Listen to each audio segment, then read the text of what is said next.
你是否也曾有過這種感覺？明明剛刚打贏了一場漂亮的勝仗，本該是人生的高光時刻，內心卻突然被一股莫名的虛無和巨大的疲憊擊碎。你想關掉手機，切斷社交，甚至想找個沒人的地方徹底消失。如果是這樣，你並不孤單。3000年前，人類歷史上最偉大的先知之一也曾陷入這種絕望。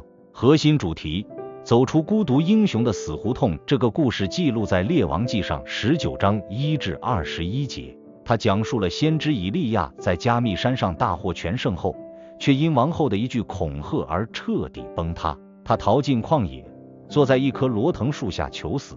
他反覆對上天控訴：我為大局費盡心機，結果卻只剩下我一個人，他們還要我的命。這是一個典型的幸存者孤獨。以利亞的悲劇在於，他把自己活成了一個孤島，認為自己是唯一的英雄。這種沉重的自我神話讓他不堪重負。吸引人的轉折，治癒抑鬱的藥方竟是退位。最有趣的地方在於，上天並沒有對這個抑鬱的男人說加油，你最棒，也沒有再給他降下一場火。相反，上天給了他一個極其冷酷卻深刻的指令，去尋找你的接班人。上天對他說，你要去高麗以利沙，讓他接替你。這在世俗邏輯裡簡直是傷口撒鹽。我還沒幹夠，你就讓我準備退休。但正是這個接班人的出現，成了以利亞的救贖。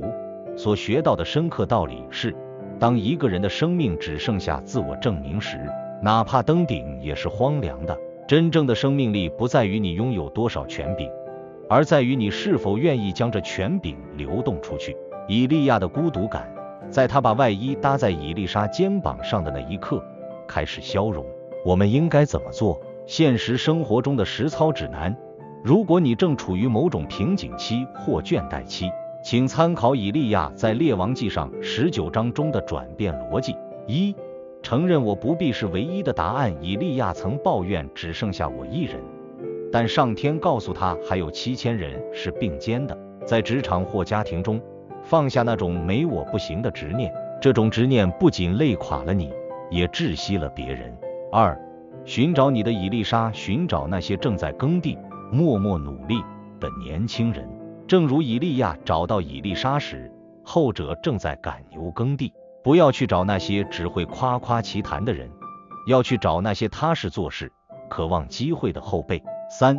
舉行你的搭衣儀式。在經文中，以利亞將自己的外衣搭在以利沙身上，這是一種極強的心理暗示：我信任你，我願意成全你。行動：這週主動給下屬或後輩一個獨立帶項目的機會，或者在公開場合把功勞歸給他們。你會發現，當你不再緊握權力，你的影響力反而因為對方的感激而變得更深遠。4. 允許漫長的告別。以利亞並沒有立刻消失，他帶着以利沙同行了一段很長的路。傳承不是甩鍋，而是有溫度的陪伴。行動：安排一次深度的談話，不談 KPI， 只談你曾經走過的坑。你的失敗經驗往往比你的成功案例對別人更有啟發。結語：真正的偉大不是做那個永遠不倒的石像，而是做一根點燃他人的火炬。